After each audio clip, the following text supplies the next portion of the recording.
Kusalimu rafiki yangu popote pale ulipo na unapoendelea kunisikiliza. Leo tuna topic inasema kabla ya Mungu kukuamini na kukupa fedha za kutosha, atapima haya mambo makuu matatu kwenye maisha yako. Kuna watu wengi wanahitaji mafanikio lakini hatuwezi kuyapata kwa sababu hatuijui kanuni za Mungu.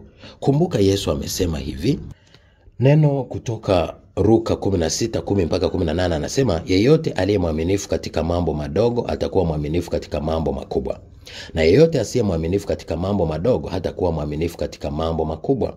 Kama basi ninyi si waaminifu kuhusu mali mbaya za dunia, ni nani atakayewakabidhi zile mali za kweli? Na kama ninyi si waaminifu kuhusu mali ya mtu mwingine, ni nani atakayewakabidhi mali yenu wenyewe? Hakuna mtumishi awezaye kuwatumikia mabwana wawili, kwa maana atamchukia mmoja na kumpenda mwingine, au ataambatana na mmoja na kumdharau mwingine. Hamwezi kumtumikia Mungu na mali pamoja. Lakini Mafarisayo waliposikia hayo, kwa vile wao walikuwa wapenda sana fedha, wakamdharau Yesu. Hapo wakamwambia, ninyi mnajifanya wema mbele ya watu, lakini Mungu anaijua mioyo yenu, kwa maana kile kinachoonekana kuwa kitukufu mbele ya watu, Mungu anakiona kuwa takataka. Sheria na maandishi ya manabii vilikuwako mpaka wakati wa Yohana Mbatizaji. Tangu hapo ufalme wa Mungu unahubiriwa na kila mmoja anajiingiza kwa nguvu, lakini si rahisi zaidi mbingu na dunia kupita kuliko haya, hata herufi moja ya herufi kufutwa.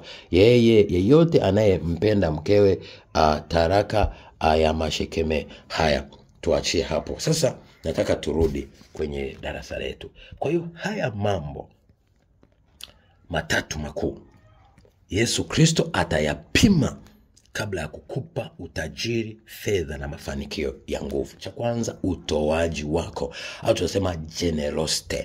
Ukisoma Yakobo 1:27 anakuambia, dini safi sio nataka ni kwenda kuangalia yatima na wajane katika dhiki zao, alafu pia ujitenge na dunia pasipo na mawaa.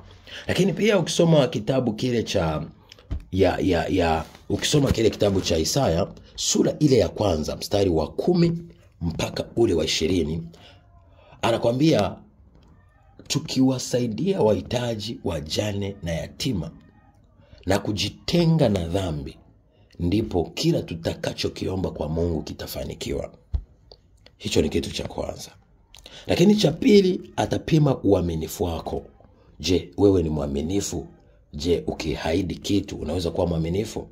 Umetoa ahadi, labda agano kutoa fungu la 10, unazingatia? Ahadi labda agano la kuwasaidia wahitaji, unazingatia? Je, ni mwaminifu katika kufuata neno na kutembea katika utakatifu wake? Uaminifu kwenye jambo la kimungu, ni mwaminifu? Hilo pia analisoma. Maandiko yanasema atakaye kuwa mwaminifu kwa mambo madogo ataaminiwa kwa makubwa, kama tulivyosoma kwenye kile kitabu cha Luka 16:10 anakuambia, yeyote aliye mwaminifu katika mambo madogo, Mungu atamwamini kwa mambo makubwa. Na atakaye kuwa mwaminifu kwa mali ya mtu mwingine, Mungu atakuwa mwaminifu kwenye mali yake mwenyewe, atamwamini na kumpa mali yake mwenyewe. Lakini cha tatu ni uwakili au utumishi, tunasema ni stewardship. Je, unaweza kuwa wakili?